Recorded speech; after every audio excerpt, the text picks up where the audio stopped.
أعوذ بالله من الشيطان الرجيم. بسم الله الرحمن الرحيم.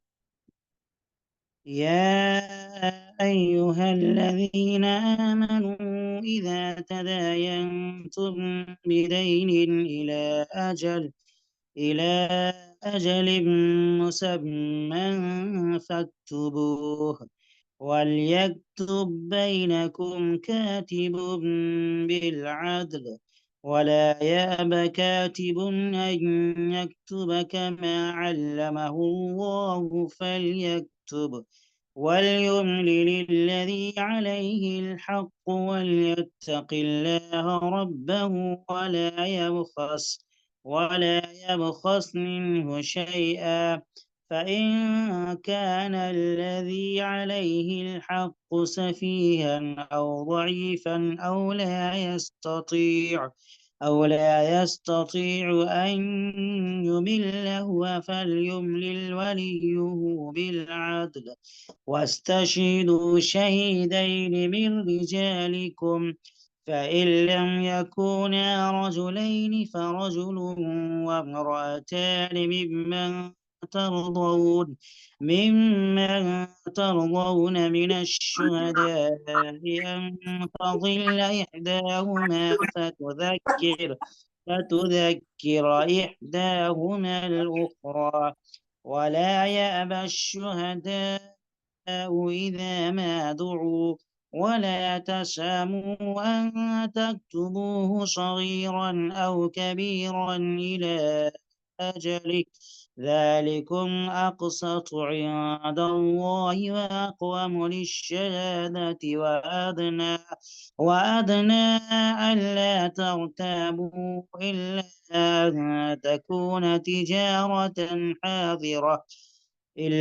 أن تكون تجارة حاضرة تديرونها بينكم، فليس عليكم جناح ألا تكتبوها، وأشهدوا إذا تبايعتم، ولا يضار كاتب ولا شهيد، وإن تفعلوا فإنه فسوق بكم، واتقوا الله ويعلمكم الله، والله بكل شيء عليم. صدق الله العظيم. رب اشرح لي صدري ويسر لي أمري واحلل عقدة من لساني يفقه قولي. ربي زدني علما، ربي زدني علما، ربي زدني علما.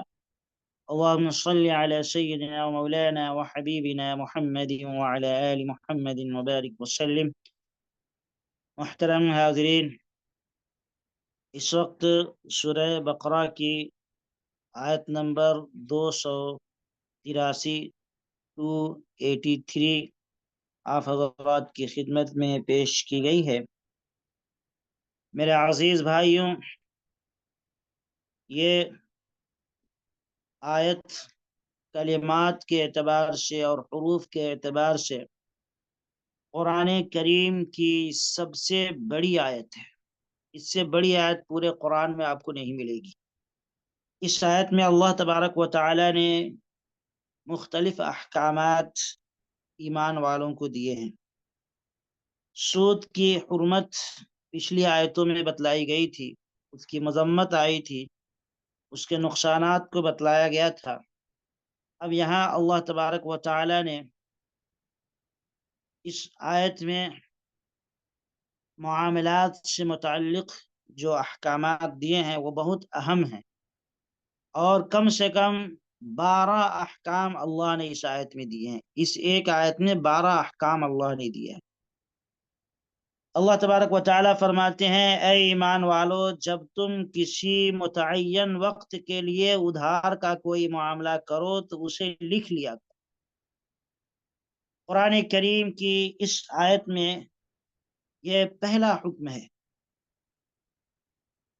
جو ادھار سے متعلق ہے کہ آدمی جب لین دین کرے اور لین دین کا معاملہ ادھار ہو، نقد نہ ہو، تو اس کو لکھ لینا چاہیے۔ اللہ نے فرمایا کہ لکھ لیا کرو تاکہ فاکتبوہ ولیکتب بینکم کاتب بالعدل. یہ لکھنا کیوں ہے؟ اس لیے ہے تاکہ آئندہ چل کر کے کسی لڑائی اور جھگڑا کی طرف آدمی نہ بڑھ جائے. جب قرض آپس میں لین دین کا ہو تو لکھ لیا جائے تو یہ بہتر ہوگا. لکھنے میں قرض کی مقدار کو بھی لکھ دیا جائے کہ ہم نے اتنا قرض آپ کو دیا ہے، اور جس وقت ادا کرنا ہے ادائیگی کا وقت بھی لکھ دیا جائے، متعین کر دیا جائے. دونوں باتیں واضح انداز میں لکھی جائیں، کیونکہ خدا نہ خواستہ آئندہ اگر اختلاف ہو گیا تو یہ تحریر کی شکل میں جو بات ہوگی یہ سامنے رہے گی تو اس سے جھگڑا ختم ہو جائے گا.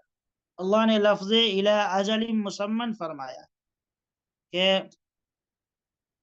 جو بھی معاملہ ہو اس میں لکھ لو اور وقت بھی متعین کر لو، یعنی قرض کب آپ واپس کریں گے اس کا وقت متعین کر دیا جائے. وقت کیسے متعین ہوگا؟ دن اور تاریخ کے ساتھ، مہینے کے ساتھ، کہ فلاں مہینے میں فلاں تاریخ کو آپ ادا کریں گے. یہ مبہم انداز میں نہ کہہ دیا جائے کہ جب میرا باغ پک جائے گا تو میں آپ کا پیسہ واپس کر دوں گا، یا میرا بیٹا فلاں جگہ گیا جب آئے گا تو میں دے دوں گا. یہ صحیح نہیں ہے طریقہ. صحیح طریقہ کیا ہے؟ اجل مسمن کی ادائیگی کا جو وقت ہو وہ بالکل فکس ہو، متعین ہو، لکھا گیا ہو، اس میں دن اور تاریخ بھی لکھ دیا گیا. قرض لین دین کے لکھنے کا اللہ تبارک و تعالی نے یہاں پر جو حکم دیا ہے یہ حکم کوئی فرض یا واجب نہیں ہے، البتہ مستحب ہے. لکھنا بہتر ہے، لکھ لینا چاہیے تاکہ آئندہ چل کر کے کوئی نزاع اور اختلاف پیدا ہو تو یہ شہادت کے طور پر موجود رہے. یہ پہلا حکم ہے لکھنے کا. دوسرا حکم اللہ تبارک و تعالی نے دیا ہے وہ حکم ہے وَلْيَكْتُبْ بَيْنَكُمْ كَاتِبٌ بِالْعَدْلِ، اور تم میں سے جو شخص لکھنا جانتا ہو وہ انصاف کے ساتھ لکھے، اور جو شخص لکھنا جانتا ہو وہ لکھنے سے انکار نہ کرے. جب اللہ نے اسے یہ علم دیا ہے تو اسے لکھنا چاہیے. اللہ تبارک و تعالی نے یہ دوسرا حکم دیا ہے، یہ رائٹر کے تعلق سے حکم ہے، جو لکھنے والا ہے اس کے بارے میں کہا جا رہا ہے. اس کو تاکید کی جا رہی ہے کہ جب وہ لکھے، جو کچھ لکھے تو انصاف کے ساتھ لکھے. لکھنے والے کا سچا ہونا اور بھروسے کا قابل ہونا یہ ضروری ہے. اگر لکھنے والا ہی دھوکے باز ہوگا اور بھروسے کے قابل نہیں ہوگا تو ظاہر سی بات ہے اس کی تحریر کی کوئی اہمیت نہیں رہ جائے گی، اس کی تحریر میں کوئی سچائی باقی نہیں رہ جائے گی، اس پر زیادہ اعتماد نہیں کیا جائے گا. اسی لیے اللہ نے فرمایا کہ جب تم لکھو تو انصاف کے ساتھ لکھو، جو معاملہ ہے بالکل وہ صحیح صحیح لکھو. جتنا دیا گیا ہے قرض اتنا لکھو، اور کب ادا کرنا ہے وہ بھی لکھو. اپنے طرف سے کچھ اس میں دھوکے بازی نہ کرو، غلطیاں نہ کرو اپنے طرف سے.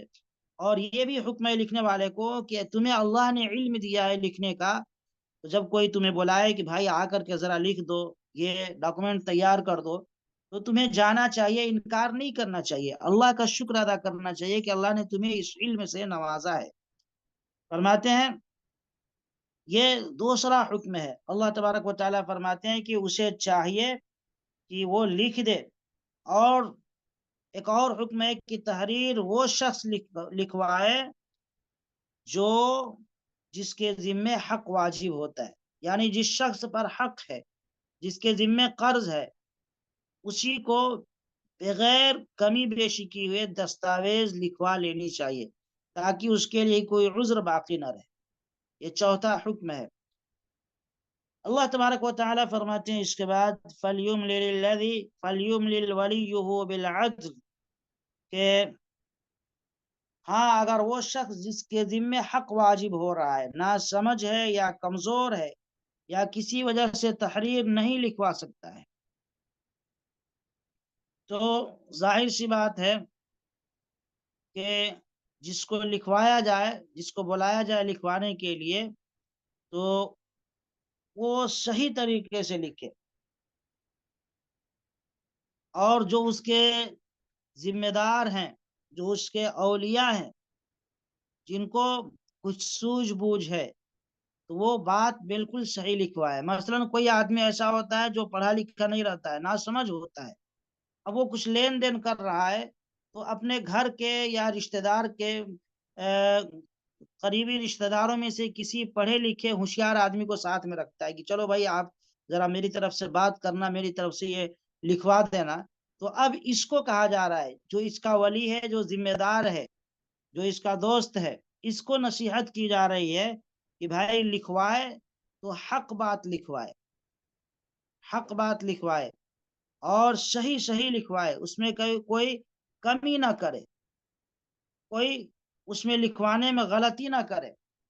اور اسی طریقے سے کوئی اس طرح کی بات نہ لکھوائے جس سے کسی کا نقصان ہو یا آئندہ چل کر کے جھگڑا اور فساد کا ذریعہ بن جائے. اور پھر اللہ تبارک و تعالی فرماتے ہیں وَاسْتَشْهِدُوا شَهِيدَيْنِ مِن رِجَالِكُمْ فَإِن لَّمْ يَكُونَا رَجُلَيْنِ فَرَجُلٌ وَامْرَأَتَانِ مِمَّن تَرْضَوْنَ مِنَ الشُّهَدَاءِ أَن تَضِلَّ إِحْدَاهُمَا فَتُذَكِّرَ إِحْدَاهُمَا الْأُخْرَى. کہ اس کا مطلب یہ ہے کہ اللہ تبارک و تعالی فرماتے ہیں کہ لکھنے میں گواہ بھی بنا لو اور اپنے میں سے دو مردوں کو گواہ بنا لو. ہاں اگر دو مرد موجود نہ ہوں تو دو ایک مرد اور دو عورتوں میں سے گواہ بنا لو. یعنی دو گواہ چاہیے. دو مرد ہوں تو ٹھیک ہے، اگر ایک مرد ہو تو ایک مرد کے ساتھ دو عورتوں کو اور گواہ بنایا جائے گا، یعنی عورتوں کی صورت میں ایک مرد اور دو عورتیں ہو جائیں گی. اللہ تبارک و تعالیٰ فرماتے ہیں ایسے لوگوں کو گواہ بناؤ جن کو تم پسند کرتے ہو، یعنی جو نیک ہوں، جو صحیح طریقے سے انصاف پسند ہو، ایسے لوگوں کو گواہ بنایا جائے. یعنی اور کیوں اللہ تبارک و تعالیٰ نے کہا، اس بنیاد پر کہا تاکہ دو گواہ بھی رہیں تو یہ زیادہ بہتر ہوگا. لڑائی جھگڑے والی بات اگر آئے گی تو وہاں جھگڑا تک نوبت نہیں پہنچے گی، معاملہ رفع دفع ہو جائے گا. ان تضل احداهما فتذكر احداهما الاخرى. اللہ تبارک و تعالی نے ایک مرد اور دو عورتوں کو گواہ بنانے کا حکم دیا ہے، اس کی وجہ بتلائی ہے ان تضل احداهما فتذكر احداهما الاخرى کے اندر. وجہ یہ بیان کیا گیا ہے کہ ایک عورت اگر بھول جائے تو دوسری عورت اسے یاد دلا دے، دوسری عورت یاد دلا. دیکھیں عمومی طور پہ چونکہ عورتوں کا مزاج اور ذہن تھوڑا کمزور ہوتا ہے، یہ عمومی طور پہ ہے. وہ یہ نہ کہے کہ بھائی عورتیں بھی ماشاءاللہ بہت پڑھی لکھی ہیں، مردوں سے زیادہ سلیقے مند ہوتی ہیں، ہوشیار ہوتی ہیں، ان کا دماغ مردوں سے زیادہ چلتا ہے. یہ کوئی کوئی ہوتا ہے، باقی عمومی طور پر عورتوں کا دماغ اور قوت حافظہ مردوں کے مقابلے میں کچھ کم ہی ہوتی ہے. یہ بات سائنٹیفک بھی ہے. تو اسی لیے اللہ تبارک و تعالی نے فرمایا کہ ایک مرد ہو تو دو عورتیں گواہ ہوں، اس طریقے سے گواہی مکمل ہو جائے گی. وَلَا يَأْبَ الشُّهَدَاءُ إِذَا مَا دُعُوا. اب اللہ تبارک و تعالیٰ ایک اور حکم دے رہے ہیں کہ جب گواہوں کو گواہی دینے کے لیے بلایا جائے تو ان کو انکار نہیں کرنا چاہیے. جن لوگوں کے سامنے معاملہ ہوا ہے، ظاہر سی بات ہے معاملے کی صحیح خبر انہی کو ہے، وہی اچھی طریقے سے اس معاملے کو جانتے ہیں کیونکہ وہاں موجود تھے. اب اگر ضرورت پڑ جائے تو ان کو بلایا جائے گواہی دینے کے لیے تو انکار نہیں کرنا چاہیے. انکار کرنا بالکل جائز نہیں ہے. انہیں جا کر کے حاکم کے سامنے یا اسی طریقے سے جہاں بھی بلایا جا رہا ہے جا کر کے گواہی دینا چاہیے. اور اگر کسی کا حق مارا جاتا ہے اور گواہ کی گواہی سے اس کا حق زندہ ہو سکتا ہے تو گواہوں پر ایسی صورت میں واجب ہے کہ وہ گواہی دیں. حق کو جانتے ہوئے گواہی چھپائیں گے تو یاد رکھیے ایسی صورت میں یہ ایسے گواہ گنہگار ہوں گے. آئندہ آیت میں اس کا تذکرہ بھی آئے گا. بعض مرتبہ آپس میں ایسا ہوتا ہے کہ کچھ لوگ لکھنے کے لیے تیار نہیں ہوتے ہیں مسئلے کو، آپس کے اعتماد یا کام کی مشغولیت کی وجہ سے لوگ لکھوانے میں تنگی محسوس کرتے ہیں. اس کے بارے میں اللہ تبارک و تعالی یہاں پر تنبیہ فرماتے ہیں وَلَا تَسْأَمُوا أَن تَكْتُبُوهُ صَغِيرًا أَوْ كَبِيرًا إِلَىٰ أَجَلِهِ. اور جو معاملہ اپنی میعاد سے وابستہ ہو، چاہے وہ چھوٹا ہو یا بڑا، اسے لکھنے سے نہ اکتاؤ. یعنی قرضے والا معاملہ چھوٹا ہو یا بڑا ہو، ٹھیک ہے، اس کو لکھنے میں بددلی اختیار نہ کرو. یہ لکھ لینا اللہ کے نزدیک زیادہ انصاف کی بات ہے اور ٹھیک طرح گواہی کی ادائیگی کے لیے بہت زیادہ اچھی بات ہے، اور اس میں ہر طرح کے شک و شبہ سے آدمی بچ جاتا ہے. اسی لیے اللہ تبارک و تعالی نے حکم دیا ہے کہ ضرور لکھا کرو، چاہے معاملہ چھوٹا ہو یا بڑا ہو، اس کو لکھنا ہی ہے. اگر لکھیں گے نہیں تو چھوٹے چھوٹے معاملے بھی بعض مرتبہ بڑے بن جاتے ہیں. اللہ تبارک و تعالی فرماتے ہیں کہ ذَلِكُمْ أَقْسَطُ عِنْدَ اللَّهِ وَأَقْوَمُ لِلشَّهَادَةِ وَأَدْنَى أَلَّا تَرْتَابُوا، یہ بات اللہ کے نزدیک زیادہ انصاف کے قریب ہے اور گواہی کو صحیح رکھنے کا درست طریقہ ہے. یعنی لکھ لینا یہی زیادہ بہتر ہے، اور لکھے رہیں گے تو یہ گواہوں کو بھی صحیح رکھنے کا، درست رکھنے کا بہترین ذریعہ ہے. گواہوں کا بھی اس میں نام لکھا جائے باضابطہ، اس طریقے سے صحیح انداز میں لکھا جائے تاکہ کسی طرح کا کوئی نزاع باقی نہ رہے. اور اس بات کی قریبی ضمانت ہے کہ تم آئندہ شک میں نہیں پڑو گے. اللہ ترتابوا الا ان تكون تجارة حاضرة تديرونها بينكم فليس عليكم جناح الا تكتبوها. اللہ فرماتے ہیں ہاں اگر تمہارے درمیان کوئی نقد لین دین کا سودا ہو تو اس کو نہ لکھنے میں تمہارے لیے کوئی حرج نہیں ہے، اور جب خرید و فروخت کرو تو واشہدوا اذا تبایعتم، تو گواہ بنا لیا کرو. اللہ تبارک و تعالی نے اس میں واضح کر دیا ہے کہ ایسی تجارت ہو، ایسا لین دین ہو جس میں نقدہ نقدی معاملہ ہو، ادھار اور باقی نہ رہے، تو اس کی ظاہر سی بات ہے اس کو لکھنے کی ضرورت نہیں پڑے گی. اللہ اسی کو فرماتے ہیں کہ اگر نہ لکھو فلیس علیکم جناح الا تکتبوا، تو کوئی حرج نہیں ہے تمہارے اوپر. ہاں اگر ایسی صورت ہو کہ ادھار والا معاملہ ہو رہا ہے، چاہے آپ کوئی سامان خرید رہے ہیں اور ادھار خرید رہے ہیں یا پھر قرض دے رہے ہیں، جس طریقے کا بھی معاملہ ہو جس میں ادھار کا معاملہ ہو، تو وہاں لکھ لینا ضروری ہے تاکہ آئندہ کوئی نزاع باقی نہ رہے، جھگڑے کی شکل پیدا نہ ہو. ہاں اگر نقد لین دین ہو رہا ہے تو کوئی لکھ لیتا ہے تو وہاں بھی لکھ سکتے ہیں، کوئی حرج نہیں ہے، منع نہیں ہے لکھنا. جیسا کہ آج کے زمانے میں ہم دیکھتے ہیں کہ لوگ مال کو خریدتے ہیں تو اس وقت باضابطہ کیش میمو، نقد کاٹ کر کے دے دیتے ہیں، یا اسی طریقے سے بل بناتے ہیں تو بل اگر بنا کر کے دیتے ہیں تو یہ کوئی حرج نہیں ہے. اگر کوئی بل نہ دے تو بھی کوئی حرج کی بات نہیں ہے. لیکن اگر کوئی گورنمنٹ کا رول ایسا ہے کہ ہر مال جو بھی آپ خرید رہے ہیں یا بیچ رہے ہیں اس کا بل ہونا چاہیے، اگر گورنمنٹ کا کوئی رول ہے، ضابطہ اور قانون ہے، تو اس کی پابندی وہاں پہ لازمی ہوگی، ضرور کرنا چاہیے. اسی طریقے سے اللہ فرماتے ہیں واشہدوا اذا تبایعتم، کہ جب تم خرید فروخت کرو تو گواہ بنا لیا کرو.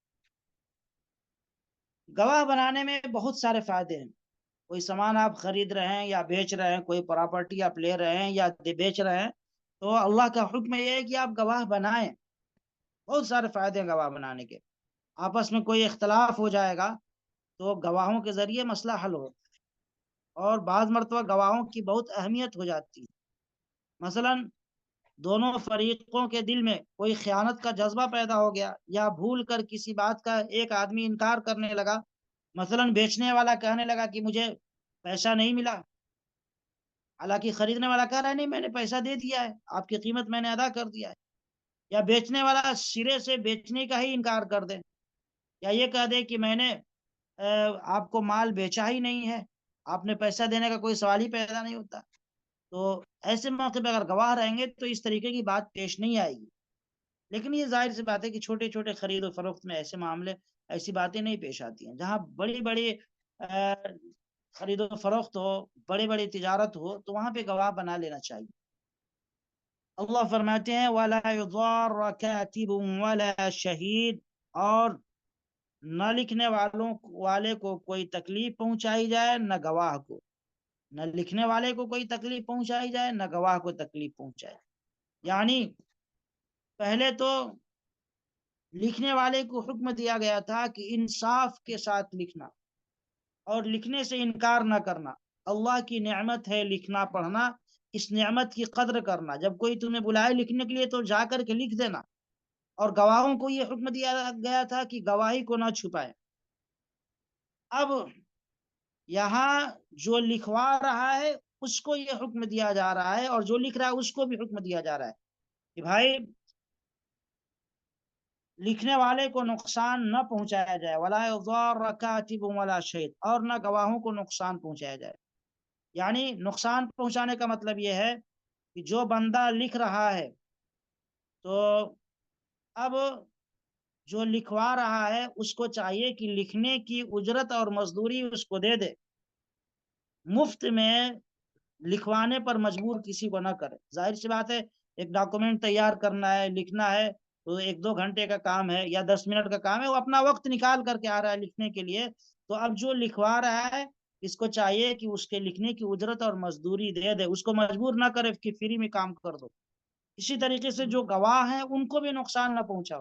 گواہوں کو نقصان پہنچانے کا مطلب کہ گواہ اگر گواہی دینے کے لیے آ رہا ہے، جا رہا ہے، اس کے آنے جانے کا جو خرچ ہے وہ دینا پڑے گا. یہ اگر نہیں دیں گے تو اس کا نقصان ہوگا. ایسا نہ ہو کہ آپ فری میں مفت میں اس کو آنے جانے کے لیے مجبور کریں کہ چلو تم گواہ ہو، آ کر کے گواہی دو. نہیں. اسی طریقے سے گواہوں کو نقصان نہ پہنچانے میں یہ بھی شامل ہے کہ آج کل لوگ گواہوں کو ہی ڈراتے ہیں، دھمکاتے ہیں. دوسرے فریق والے، دوسرے گروپ کے لوگ گواہوں کو ڈراتے ہیں، دھمکاتے ہیں. تو یہ کہا گیا کہ یہ مناسب طریقہ نہیں ہے، ایسا نہیں کرنا چاہیے. وَإِن تَفْعَلُوا فَإِنَّهُ فُسُوقٌ بِكُمْ وَاتَّقُوا اللَّهَ. اللہ تبارک و تعالیٰ فرماتے ہیں کہ اور اگر ایسا کرو گے تو یہ تمہاری طرف سے نافرمانی ہوگی. یعنی گواہوں کو نقصان پہنچاؤ گے، آنے جانے کا کرایہ نہ دینا، ان کا خرچہ نہ دینا، اسی طریقے سے ان کو ڈرانا دھمکانا، یا اسی طریقے سے جو لکھنے والے ہیں ان کو فری میں لکھوانے پہ مجبور، لکھنے پہ مجبور کرنا. اللہ تبارک و تعالیٰ فرماتے ہیں اگر یہ تم کرو گے تو یقین جانو کہ تم گناہگار بن جاؤ گے، نافرمانی کرنے والے بن جاؤ گے. اور اللہ کا خوف دل میں رکھو. اللہ تمہیں تعلیم دیتا ہے اور اللہ ہر چیز کا علم رکھتا ہے. بعض لوگ اس طریقے سے معاملہ کرتے ہیں کہ گواہ کا نام اس میں ہے تو اب اس کو پریشان کرتے ہیں. ظاہر سی بات ہے کہ کئی کئی مرتبہ گواہی کے لیے جانا پڑتا ہے، ایسے میں وہ اپنا کام نقصان کر کے نہیں جائے گا، اور یہ لوگ دینا نہیں چاہتے ہیں، وہ بیچارہ پریشان ہوتا ہے. ایسا نہیں کرنا چاہیے. یہ حکم دیا گیا کہ بھائی آپ ان کے آنے جانے کا خرچہ دیں، اور جتنے دن کا اس کا کام نقصان آ رہا ہے اس کو بھی دینا چاہیے. اپنی دکان بند کر کے جا رہا ہے، اپنی ڈیوٹی کو چھوڑ کر کے جا رہا ہے، ظاہر سی بات ہے اس کا نقصان ہو رہا ہے. ہم جب لے جا رہے ہیں تو ہماری ذمہ داری ہے کہ اس کا خرچہ ہم اٹھائیں. یہاں ایک بات کیا اور میں وضاحت کر دوں کہ اللہ تبارک و تعالیٰ نے اخیر میں فرمایا واتقوا اللہ، اللہ سے ڈرتے رہو. کوئی بھی معاملہ ہو، چاہے قرض کا ہو یا تجارت کا ہو، لین دین کا ہو، یا کوئی بھی معاملہ ہو، اس میں بہت اہم کردار اللہ کے خوف اور ڈر کا ہے. اگر ہمارے دل میں اللہ کا خوف رہے گا، اللہ کا ڈر رہے گا، اور اللہ کی خشیت ہوگی، اللہ کے سامنے جواب دہی کا احساس ہمارے دل اور دماغ میں ہوگا، تو پھر ہم غلطی کرنے سے یا دھوکہ دینے سے، جھوٹ بولنے سے یا غلط لکھنے سے ہم باز رہیں گے. تو اسی لیے اللہ نے آخر میں نصیحت کی ہے کہ اللہ سے ڈرتے رہنا. اب اس میں سب کو یہ نصیحت ہے. جو قرض دے رہا ہے اس کے لیے بھی نصیحت ہے کہ بھائی جتنا آپ دو اتنا ہی لکھواؤ. جو لکھ رہا ہے اس کو بھی نصیحت کی صحیح صحیح معاملے کو لکھو. جو گواہ ہے اس کو بھی نصیحت کی جا رہی ہے کہ اللہ سے ڈرتے رہو، گواہی میں ادھر ادھر نہیں کرنا. آج کل معاملہ یہ ہے کہ لوگ پیسے دے کر کے گواہوں کو خریدتے ہیں، اور پیسے لے کر کے گواہ بدل بھی جاتے ہیں، اپنا بیان تبدیل بھی کر دیتے ہیں. تو اللہ نے اس لیے نصیحت فرمائی واتقوا اللہ، اللہ سے ڈرتے رہو. وَيُعَلِّمُكُمُ اللَّهُ، اللہ تبارک و تعالیٰ تم کو تعلیم دے رہے ہیں، سکھا رہے ہیں، یعنی معاملات کیسے کرنا ہے.